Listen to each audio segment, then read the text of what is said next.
Hello and welcome to my channel. In this video, I will show you how to create a table and display dynamic data, just like what we have here in the table. So if we check here, this is our database table. All the information here, this is what we are getting here. So let's get started. I'm using XAMPP as my local server and VS Code as my text editor. I made videos on how to install XAMPP and VS Code. I will leave them in the description. You can check it out. So let's create our project folder. Open folder.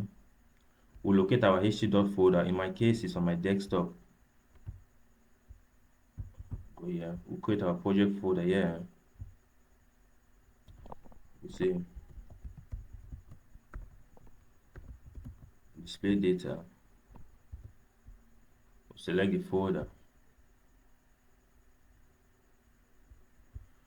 Okay, the folder has been created. Next, let's create let's create a file. Call it index.php.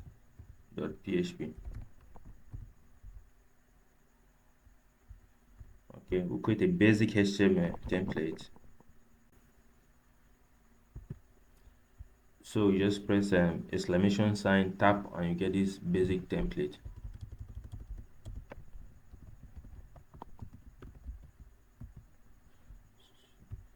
So let's go to our table.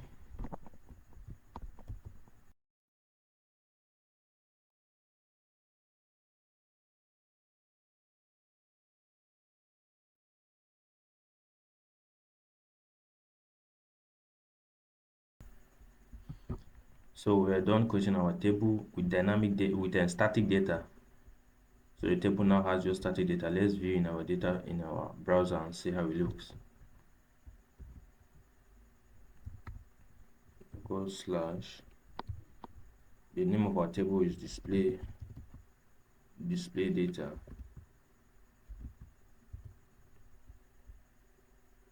Okay. Display Y. Okay, so as you can see, this is our table. It's without any CSS styles. So let's apply some styles to our table.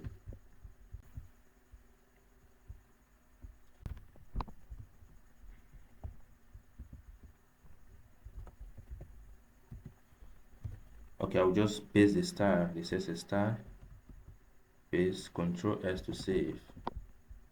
Let's view our table and see how it looks now. As you can see, the style has been added. Now let's see how we can display the data dynamically using PHP. So you see this is our database table. So we want all this data the way it is here to be displayed in this table in place of this static data. We want the data to be dynamic. So let's do that. Okay, for that I will create another file.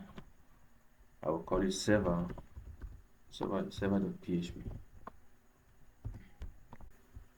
So I will paste this code here and explain the code.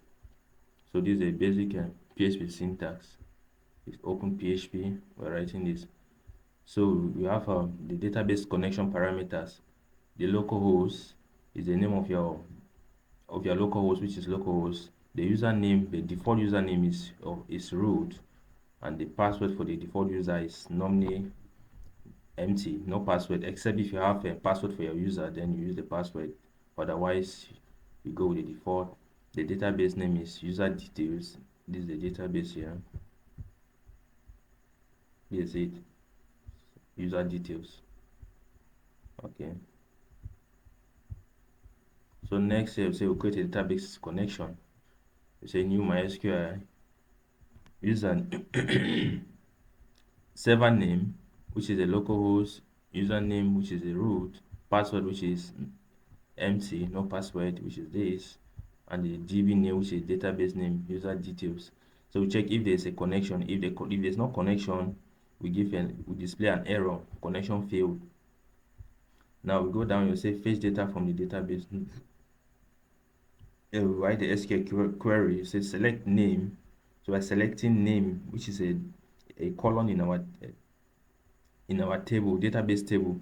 select name, age, height from user info, which is the name of our table. We go to our database here. Let's go up. We check here. We have on these columns. We have ID, name, age, height, and the name of the database is user data. I made a video on how to use a PHP tool. In that video, I demonstrated how to create a database, create a table, populate it with data, how to update the data, delete the data, delete the table, delete the database. I'll leave a link in the description. You can check it out. So let's go back to our code. So after selecting it, we create a variable called result, and we do this. Next, let's go to our index, the PHP file. Here, since we want to display the data dynamically, we have to remove this static data here. Remove this out. So now let's write some PHP code to display the data dynamically, excuse me. I'll just paste this code and explain.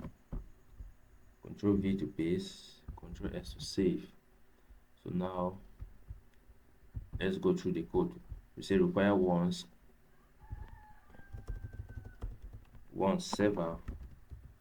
server.php. We are requiring this file here, server.php, so that we can make use of all the variables in the file. By requiring it here, we are indirectly bringing in the code, everything we have here, into the index.php page, so that we can use all the possible variables. So say check if the query was successful.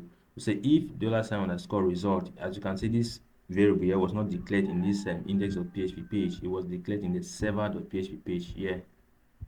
That's why we are requiring it in this index.php page, so that we can make use of all the variables in the server.php file. So say if it was successful, we declare a variable $i equals to 1. So we look through all the information. So the data is fetched as an array. So here we come here and say fetch data from each row. So from the name row, we fetch the data, age row, we fetch the data, and the height row. Take note that all these names are gotten from our database. The name, for example, here is gotten from here. This is the name. The age is gotten still from here. Age. And the height is gotten from the height here.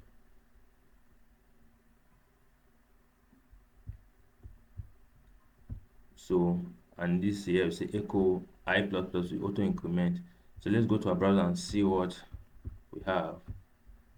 If I refresh, so we have an error here. Require once connect.php failed to open stream, no such file or directory. This is because after making changes in our code, we did not save.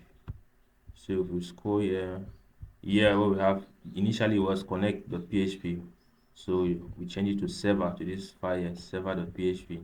After doing so, we did not save. That's why you see we have this one here. So let's save the file and go back to our browser. Control S to save. Go back to our browser, refresh. So you can see everything is working fine now. You see here this name, exactly what we have here. Age, exactly what we have here. And the height, exactly what we have here. Then this ID, so this is the number I said, but it is actually I just use a logic here to display this variable here I equal I++ is responsible for displaying these numbers 1 to 20 here. So yeah, that's how you can fetch data from a database and display in tables. Thanks for watching the video. If you found it useful, please give it a like and subscribe to my channel. I will see you in my next video. Thank you.